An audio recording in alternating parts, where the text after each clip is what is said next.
5 seconds. Start. Mr. Vice Chairman, sir, I would like to speak on this bill in the interest of the rapid economic growth in the country. If the nation grows from strength to strength economically, leading to eradication of the degrading and disheartening poverty of the people of India, the workers of this nation would also benefit and they would also go above the poverty line. Sir, I would like to mention here that the plantation crops, as understood by the term so far, namely coffee, rubber, tea, and cardamom, have been giving this nation substantial amount of the much coveted foreign exchange annually. It must be noted that coffee exports alone have given our country during the last 5 years over rupees 1000 crores in foreign exchange by way of export earnings and export duties. I must also bring to the attention of this House that the famed tea industry in India today has become a sick industry affecting lakhs of workers and the tea planters. Sir, we ought to know that in the agricultural sector, the plantation labor is the best organized one and is getting nearly the same treatment facilities and amenities like the industrial labor. Sir, coming from a plantation district of Karnataka, I sincerely agree that the welfare measures provided in the Act must be faithfully implemented and strictly enforced.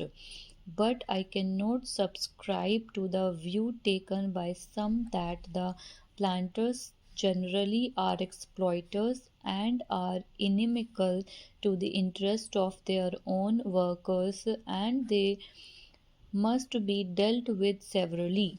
Sir, most of the planters of today are educated and they know that contented labor is conducive to productivity and peace in the estates and therefore would like to provide all the welfare measures and amenities to the workers.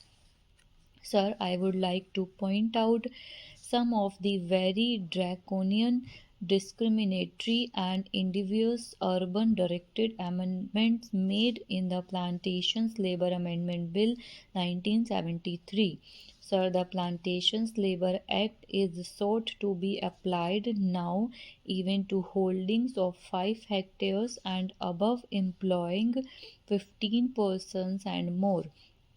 Originally, in the bill brought before the Joint Committee, it was sought to be applied to holdings of 6.5 hectares and above. It would be realistic to make an amendment to the present bill to raise the size of holdings from 5 hectares to 6.5 hectares. Sir, we must bear in mind the economic viability of small plantations of 5 hectares and the financial capacity of the small planters to fulfill the obligations cast on them to provide housing and crèche facilities. Those small planters in some cases are unable to provide themselves with houses and medical care as good as those intended for their workers in the bill. I am sure that good many small holdings will go into liquidation, unable to bear the burden when the prices fall, as in the case of tea today. I would emphatically say that Clause 13 is not only draconian but discriminatory, and it is most harsh and killing to the farming community of India, whose hands feed and clothe the people, poor and rich.